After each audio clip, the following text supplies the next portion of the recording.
Pane doktore, tento seminář, který lidé uvidí na tomto DVDčku, je zaměřen na ajurvédskou diagnostiku.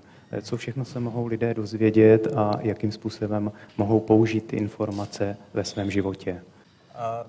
Vysvětloval jsem diagnostiku v ajurvédě velice jednoduchým způsobem. Již v okamžiku, kdy ten člověk se před námi objeví, můžeme začít dělat diagnózu. Snažil jsem se opravdu co nejjednodušeji sdělit, jaké jsou základní znaky pro typ vata, pro typ pita, pro typ kafa. A aby byli lidé schopní zeptat se několikero základních otázek, aby zjistili vrozenou konstituci.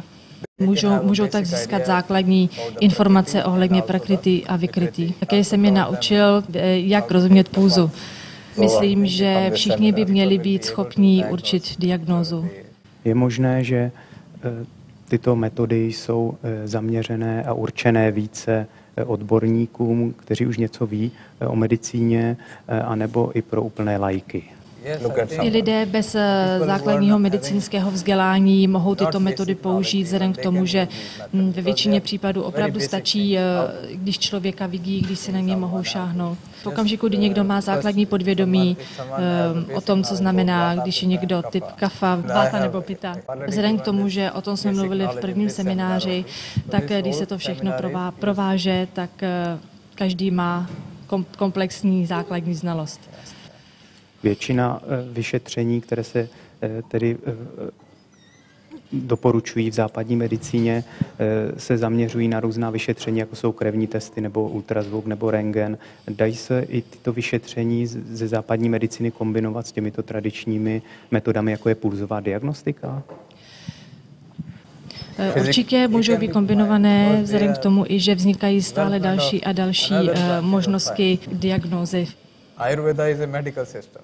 Ayurveda je medicínský systém a stroje jsou vlastně technologie a chemické testy, to je rozvoj chemie.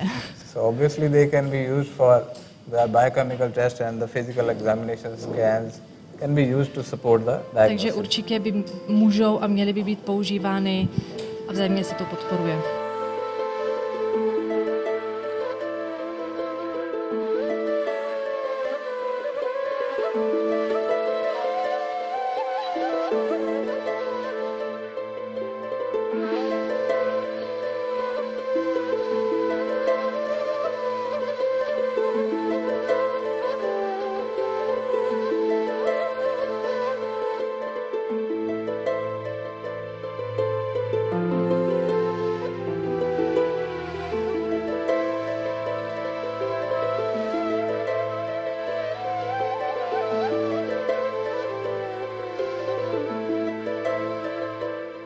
Mým úkolem dneska bude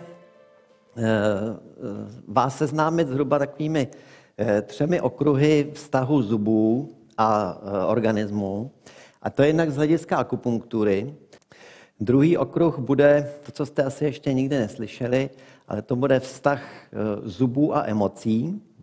A třetí, takový krátký, vám povím něco o vztahu zánětu dásní a paradentózy vůči kardiovaskulárním chorobám.